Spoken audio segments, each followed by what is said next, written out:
ઠીક છે, તો હું તમને 1920ના નોટેશનમાં રજૂ કરાયેલ ડાયરેક્ટ ની આ નોટેશન પર લાવવા જઈ રહી છું, જે એક કોણીય બ્રેકેટનો સરવાળો છે. તેને બ્રેકેટ નોટેશન કહેવામાં આવે છે. આ આપણે ક્વોન્ટમ મિકેનિકલ સિસ્ટમની સ્થિતિને ઉકેલવા જઈ રહ્યા છીએ. એ દ્વારા સૂચવવામાં આવે છે. આ પ્રકારનું કોણીય બ્રેકેટ કે જેને ડાયરેક્ટ કહેવામાં આવે છે, તો ચાલો હું તમારા માટે આનો પરિચય કરાવવાનો પ્રયાસ કરું. તેથી સ્ટેટ માંથી ક્વોન્ટમ મિકેનિકલ સિસ્ટમ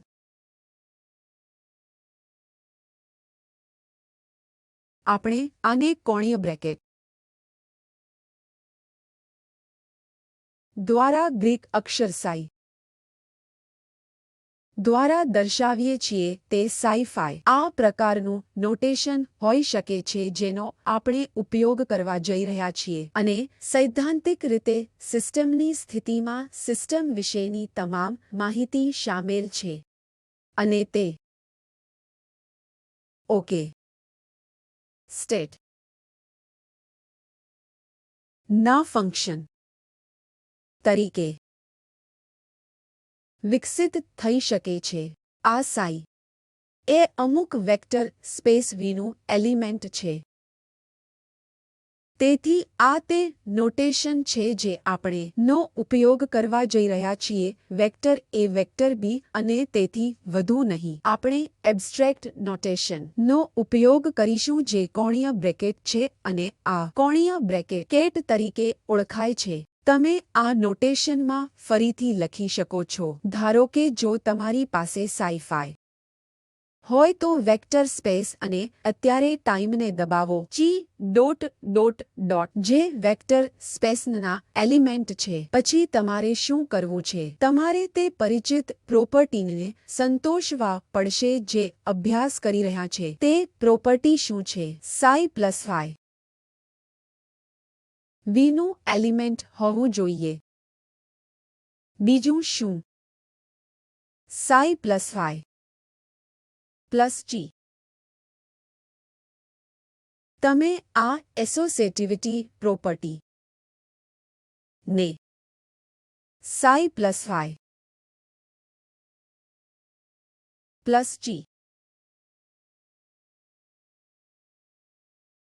ની જેમ સંતુષ્ટ પણ કરી શકો છો, જે રીતે મેં આર માં વેક્ટર માટે કર્યું હતું, પરંતુ તે અહીં લાંબી સૂચિ હોઈ શકે છે. આ એક લાંબી સૂચિ છે જેમાં એબ્સ્ટ્રેક્ટ વેક્ટર સ્પેસ છે. હું જાણું છું કે આ વેક્ટર સ્પેસનું ડાયમેન્શનાલિટી શું છે. હું લિનિયર ડિપેન્ડન્ટ સેટને જાણતો નથી જે સ્પેસને ફેલાવે છે. હવે હું તેને એબ્સ્ટ્રેક્ટ નોટિસમાં મૂકી રહ્યો છું. તે સ્પષ્ટ છે. હું ખરેખર જાણતો નથી કે તેઓ શું છે, અને અમારો ઉદ્દેશ્ય ક્વોન્ટમ મિકેનિકલ સિસ્ટમને જોતા આ બધી વસ્તુઓ ને ઠીક કરવાનો છે. આધાર સેટ શું છે ને બેસિસ સેટ ના ટર્મ્સમાં કેવી રીતે લખવું, અને ન્યૂટનના કાયદાની જેમ નક્કી કરવા માટે આપણે પ્રિસ્ક્રિપ્શન અથવા કોઈપણ ઇક્વેશન આપવાની જરૂર છે. તે તમને જણાવે છે કે પાર્ટિકલ એક્સનું પ્રક્ષેપણ ટી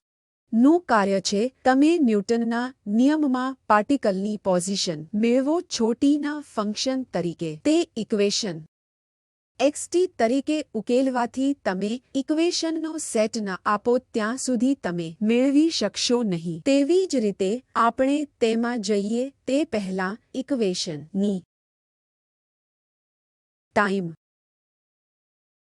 ઉત્ક્રાંતિ શોધવા માટે તેને ઉકેલવા માટે મારે ઇક્વેશન ને ઇમ્પિરિકલ ઇક્વેશન આપવાની જરૂર છે. શું આ વેક્ટર સ્પેસ એક લિનિયર વેક્ટર સ્પેસ છે? જો આ લિનિયર વેક્ટર સ્પેસ છે તો આ ગુણધર્મોને સંતોષવા પડશે. આ પ્રોપર્ટી સંતુષ્ટ નથી તો તે લિનિયર વેક્ટર સ્પેસ પણ નથી. તેથી આ એવી બાબતો છે જે આપણે જાણવાની જરૂર છે, અને જે પણ સાઈ છે છે. સાઈ પાસે સિસ્ટમ વિશેની તમામ માહિતી છે. તેથી આ એક એબ્સ્ટ્રેક્ટ નોટેશન છે. તમારા વેવ કાર્યોથી સહેજ અલગ છે. આપણે પછીથી વેવ ફંક્શન પર પાછા આવીશું. અત્યારે આપણે સિસ્ટમની સ્થિતિ લઈએ કે આ કોણીય બ્રેકેટમાં એન્કોડેડ છે, જેને કેટ વેક્ટર કહેવામાં આવે છે. ટાઈમ જતાં વિકસિત થઈ શકે છે. ત્યાં એક પ્રિસ્ક્રિપ્શન ઇક્વેશન છે જે છે શ્રોડિંગર ઇક્વેશન. ખરેખર કે તે કેવી રીતે લખાયેલ છે, આ ડાયરેક્ટ નોટેશન આપણે જોવાની જરૂર છે અને આપણે આ તમામ ગુણધર્મોને સંતોષવાની જરૂર છે. તેથી આ પણ કોમ્યુટેટિવ હોઈ શકે. લખો. વેક્ટર સ્પેસમાં બે સ્થિતિઓ ઉમેરવાનું કોમ્બિનેશન. તમે ઓર્ડર બદલી શકો છો. તે ફરીથી આ વેક્ટર સ્પેસનું એક એલિમેન્ટ હશે. તે આ એસોસિએટિવિટી પ્રોપર્ટીને સંતોષે, જેથી હકીકતમાં સેટ. જો તે આ ગુણધર્મને સંતોષે તો તમે તેને લિનિયર વેક્ટર સ્પેસ કહો છો. ઠીક છે, તો પછી આપણે કહીએ કે આ એ લિનિયર વેક્ટર સ્પેસ છે જો તે આ કોણીય નોટેશન ની ભાષામાં આ ગુણધર્મો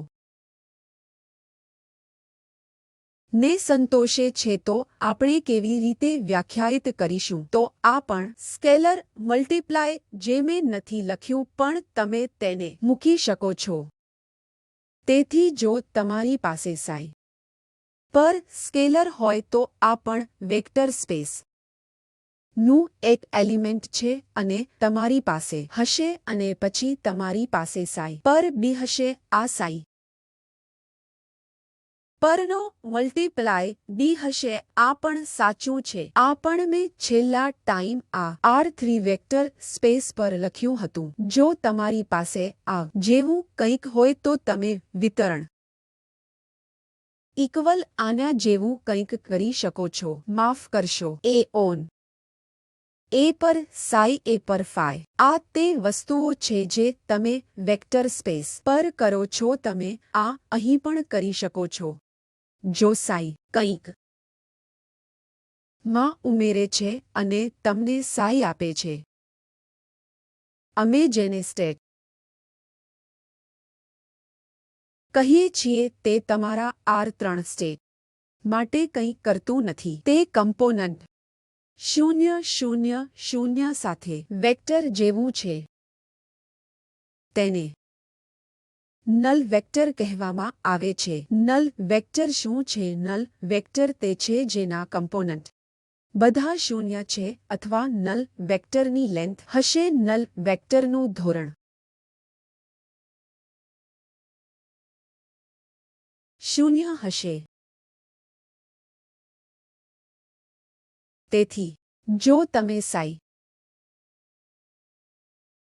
માં નલ વેક્ટર ઉમેરશો તો તમને તે જ સ્થિતિ મળશે. નલ વેક્ટરનું ધોરણ શૂન્ય હશે. પરંતુ તમે ધોરણ કેવી રીતે શોધી શકો છો જે અમને ના ખ્યાલ પર લાવે છે? તમારે કોઈપણ abstract linear vector space dot product શોધવાની જરૂર છે. તમારી પાસે ડ્યુઅલ વેક્ટર સ્પેસ વી ટિલ્ડ છે જે વીથી અલગ હોઈ શકે છે. સૌથી ખરાબ પરિસ્થિતિ ટિલ્ડે અમે વીની જેમ જ જોઈએ છીએ. હકીકતમાં R3 માં તમે વેક્ટર લો અને ડોટ પ્રોડક્ટ લો, કારણ કે વીલ ઇક્વલ વી સમાન છે. પરંતુ જનરલ રીતે ડ્યુઅલ વેક્ટર સ્પેસ એ તમારી મૂળ વેક્ટર સ્પેસ થી અલગ હશે, જ્યાં આપણે સ્ટેટ્સ ને અલગ કોણીય બ્રેકેટ દ્વારા દર્શાવીએ છીએ. સિસ્ટમ ને બ્રા ડાયરેક્ટ આ નોટેશન રજૂ કર્યું છે જે આપણે બધા સાર્વત્રિક રીતે તેનું પાલન કરીએ છીએ. તેથી આ તે છે જે કોણીય બ્રેકેટ છે જે વિરુદ્ધ ચહેરા પર લખાયેલ છે. તેથી આ બ્રા નોટેશન જે અમે રજૂ કર્યું છે આ તે જ પ્રોપર્ટીના સેટને પણ સંતોષશે જે વેક્ટર સ્પેસ વી માટે જોયું હતું, પરંતુ આ નોટેશનમાં તમારી પાસે સાઈ પ્લસ સાઈ હશે, વી ટિલ્ડે એલિમેન્ટ અને તેથી વધુ. શા માટે આપણે આ નોટેશન સાથે આ નોટેશન રજૂ કરીએ છીએ? અમે ક્વોટ અને ક્વોટ ડોટ પ્રોડક્ટ માટે આંતરિક ઉત્પાદન વ્યાખ્યાયિત કરી શકીએ છીએ જેનો અમે R3 માં અભ્યાસ કર્યો હતો. અમે અમુક સાઈ ટાઈમ ફાઈ એ કેટ લખી શકીએ છીએ. ધારો કે આ ડોટ પ્રોડક્ટ જેવું છે જે તમને ને સ્કેલર આપશે અને આને કેટલીકવાર આંતરિક ઉત્પાદન તરીકે પણ ઓળખવામાં આવે છે.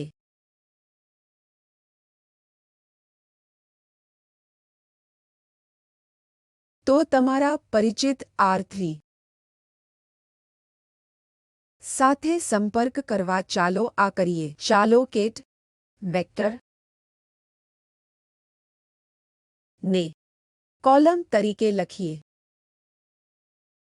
જો ધારો કે મારે એ કેટ વેક્ટર સાઈ લખવું છે x1 x2 અને x3, તો નંબર મેળવવા માટે તમે બધા મેટ્રિક્સ મિકેનિક્સથી પરિચિત છો. અનુરૂપ ડ્યુઅલ વેક્ટર ને x1 x2 x3 દ્વારા સૂચિત કરવામાં આવશે. આ R3ના એલિમેન્ટ છે જેનો અર્થ થાય છે રિયલ એન્ટ્રીઓ ને અનુરૂપ દ્વિવેક્ટર એ પંક્તિ છે. આશા છે કે બધું પૂર્ણ થઈ ગયું છે. આ ઘણી ટાઈમ તેથી આ એક પંક્તિ છે અથવા તે રિયલ વેક્ટર જગ્યામાં આ નું સ્થાનાંતરણ છે. R3 એ રિયલ વેક્ટર સ્પેસ છે કારણ કે એન્ટ્રીઓ બધી રિયલ છે અને તમે જાણો છો કે વેક્ટરની લેન્થ શું છે. જ્યારે હું ને પૂછું છું કે નું સ્ક્વેર રૂટ છે જેને આપણે સાઈ દ્વારા ફક્ત અહીં દર્શાવ્યું છે x square plus x2 square plus x3 square તેમના સ્ક્વેર નો સરવાળો શક્ય હોવો જોઈએ. વેક્ટર સાઈ નો ધોરણ હંમેશા પોઝિટિવ હોવો જોઈએ અને તે પણ ફાઇનાઇટ હોવું જોઈએ. ફાઇનાઇટ અધિકાર તે ઇન્ફિનિટી હોવું જોઈએ નહીં. વેક્ટરની લેન્થનો ધોરણ ઇનફાઇનાઇટ હોઈ શકે, તે પોઝિટિવ અને ફાઇનાઇટ હોવો જોઈએ. આ પ્રતિબંધો આપણે R3માં જોઈ શકીએ છીએ. જ્યારે પણ આપણે વેક્ટર લઈએ છીએ ત્યારે અમે ખાતરી કરીએ છીએ કે તમે ઇન્ફિનિટી લેન્થ વાળા વેક્ટર નો તમે ઇન્ફિનિટી વેક્ટર સાથે કામ કરો છો અને શૂન્ય વેક્ટર શૂન્ય એલિમેન્ટ ફાઇનાઇટ સાથે છે. x1 x2 x3 બધા શૂન્ય છે અને તમને આ વેક્ટર ની લેન્થ મળશે. ધારો કે R3 ને બદલે હું જટિલ વેક્ટર જગ્યા પર જવા માંગુ છું જેમ કે આપણે જટિલ પ્લેન કર્યું છે. જટિલ પ્લેનમાં એક z કોઓર્ડિનેટ છે પરંતુ હું 2z કોઓર્ડિનેટ જોઈ શકું છું એબ્સ્ટ્રેક્ટ જટિલ વેક્ટર સ્પેસમાં. જો તમે આવી વસ્તુઓ કરો તો ધારો કે x1 જટિલ છે, x2 જટિલ છે, x3 જટિલ છે. ધારો કે જો હું આંતરિક પ્રોડક્ટ લઉં, આ નું શું થશે અને જટિલ અધિકાર બનશે. જો x1 x2 x3 જટિલ હોય તો x1 square plus x2 square plus x3 square x1 square જટિલ x2 સ્ક્વેર જટિલ x3 હશે. પરંતુ પછી તેને વેક્ટર ની લેન્થ કહેવાનો આ અર્થ તેનો અર્થ ગુમાવે છે. અમને વેક્ટરની લેન્થ માટે જટિલ જથ્થો જોઈતો નથી. શ્રેષ્ઠ વિકલ્પ કયો છે? જે તમે મેટ્રિક્સ મિકેનિક્સમાં યાંત્રિક રીતે કરો છો. મેટ્રિસીસ તમે શું કરો છો? તમે માત્ર જનરલ મેટ્રિસીસ ટ્રાન્સપોઝ કરતા નથી. પાસે એન્ટ્રીઓ હોય છે જે કોમ્પ્લેક્સ કોન્જ્યુગેટ હોય છે અને ટ્રાન્સપોઝ થાય છે જેને સંલગ્ન ઓપરેશન કહેવાય છે. તેથી આ પણ મેટ્રિક્સ જેવું છે. તે સ્ક્વેર મેટ્રિક્સ નથી. તેથી જ્યારે હું સૈદ્ધાંતિક રીતે આ ડ્યુઅલ સ્પેસ પર જાઉં ત્યારે મારે જટિલ કોઓર્ડિનેટ લેવું જોઈએ.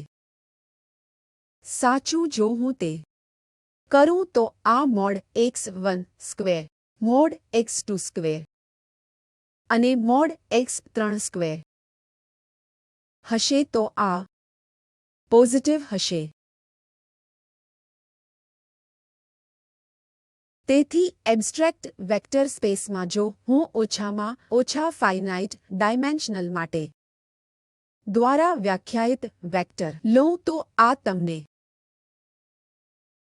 એલિમેન્ટની સંખ્યા આપશે. અહીં તમને જણાવે છે કે કોઈપણ આર્બિટરી સ્થિતિ આ સ્પેસનું ડાયમેન્શન શું છે. તેથી ધારો કે હું તેને લઈશ 3 ડાયમેન્શન હોવું અને હું એબ્સ્ટ્રેક્ટ સ્થિતિને તરીકે લઈ શકું છું જે આ એલિમેન્ટની દ્રષ્ટિએ ટર્મ્સ કોલમ વેક્ટર માં લખાયેલ છે.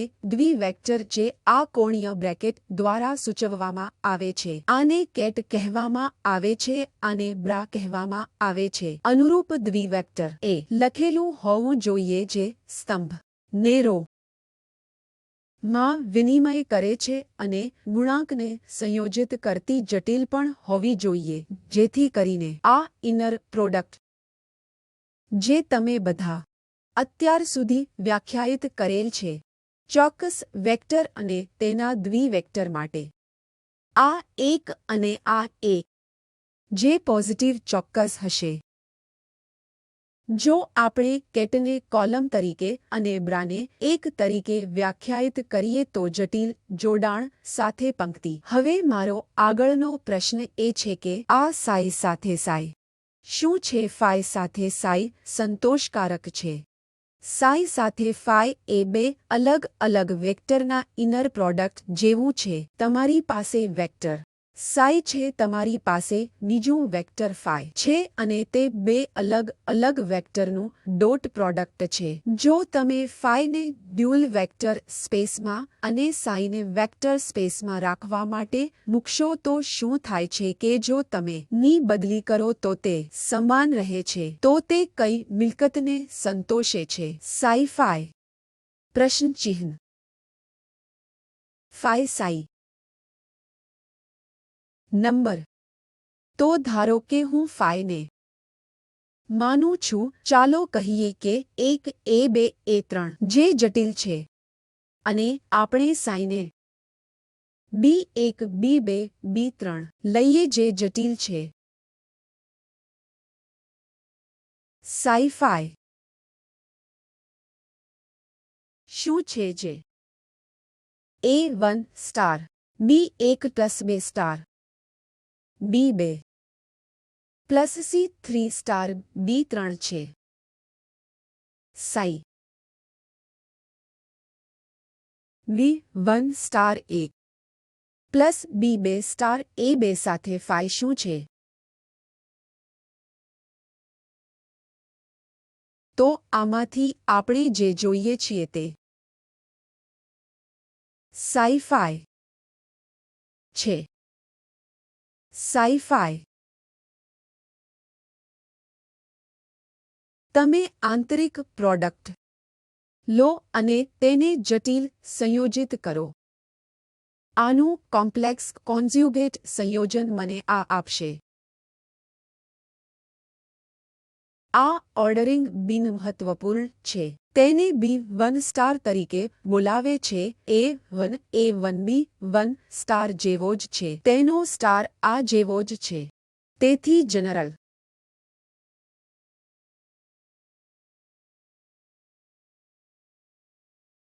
જટિલ વેક્ટર જગ્યામાં આ ગુણધર્મ છે. જો તે રિયલ ડાબી બાજુ છે, વાસ્તવિક જમણી બાજુ છે, રિયલ જટિલ જોડાણ છે, જરૂરી નથી. પરંતુ સામાન્ય રીતે વેક્ટર સ્પેસ જટિલ પ્રવેશો હોઈ શકે છે અને તમારે એ સુનિશ્ચિત કરવાની જરૂર છે કે કોઈપણ બે વેક્ટર નું ઇનર પ્રોડક્ટ હશે. જો તમે ને ડ્યુઅલ વેક્ટર અને વેક્ટર ને બદલો તો તે એક જટિલ હશે. તેથી કૃપા કરીને આ નોટેશનની આદત પાડો જેથી હું થોડો ટાઈમ વિતાવી રહ્યો છું જેથી કરીને તમે આ નોટેશનથી પરિચિત થાઓ અને પછી તમે જોશો કે આ નોટેશન કેટલું શક્તિશાળી છે. ઠીક છે, અહીં મેં હમણાં જે કહ્યું તેનો એક પ્રકારનો બ્લોક સારાંશ છે જે ડાયરેક્ટ બ્રાકેટ નોટેશન છે. ક્વોન્ટમ મિકેનિકલ સિસ્ટમની સ્થિતિ એક કોણીય બ્રેકેટ દ્વારા સૂચવવામાં આવે છે જેને ડાયરેક્ટ કેટ દ્વારા કહેવામાં આવતું હતું અને તેમના વેક્ટર્સ એબ્સ્ટ્રેક્ટ લિનિયર વેક્ટર સ્પેસમાં હોવા છતાં પણ હું તેને જાણીતી 3 ડાયમેન્શનલ વેક્ટર સ્પેસ સાથે મેપ કરવાનો પ્રયાસ કરી રહ્યો છું. તમે તેને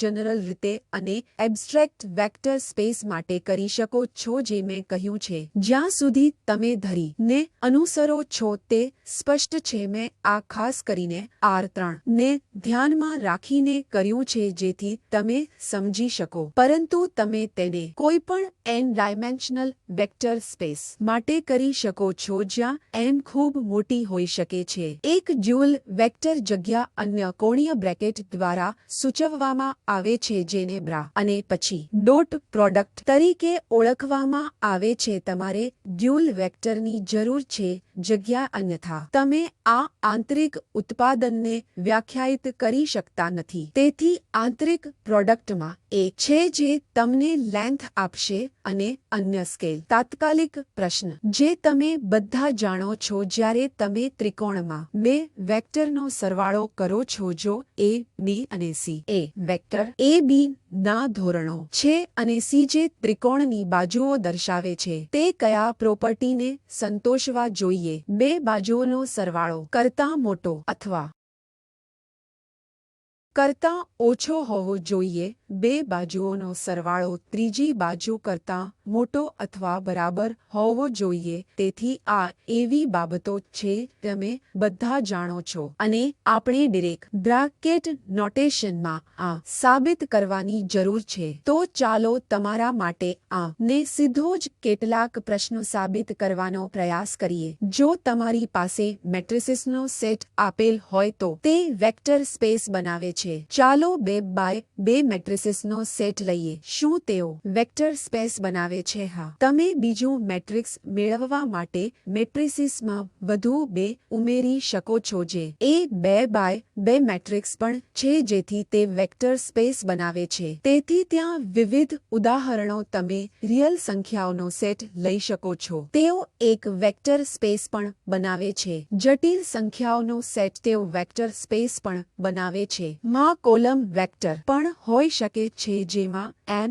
એન્ટ્રીઓ સાથે કોલમ હોય છે. તેઓ n ડાયમેન્શનલ વેક્ટર સ્પેસ બનાવે છે અને તેથી આગળ. તમારી પાસે ઉદાહરણો પણ હોઈ શકે છે જ્યાં તમે ડિફરન્શિયલ ઇક્વેશન લઈ શકો છો અને સોલ્યુશન શોધી શકો છો. તે ડિફરન્શિયલ ઇક્વેશન ના ઘણા સોલ્યુશન હોઈ શકે છે અને ઉકેલના લિનિયર સંયોજનો પણ આ ડિફરન્શિયલ ઇક્વેશન નો સોલ્યુશન હશે. વાસ્તવમાં ઇક્વેશન જે તમે સ્ટેશનરી અવસ્થાઓ જોયા છે તે સોલ્યુશન છે. સ્થિર અવસ્થાઓના લિનિયર કોમ્બિનેશન પણ એવા ઇક્વેશન છે જે તમે જાણો છો કે તમે આ કરવાનું શરૂ કરી શકો છો. તેથી તેઓ એક વેક્ટર સ્પેસ પણ બનાવે છે. તમામ સ્ટેશનરી અવસ્થાઓ સેટ પણ વેક્ટર સ્પેસ બનાવે છે. તેથી તેમના વિવિધ ઉદાહરણો છે જે તમે કરી શકો છો.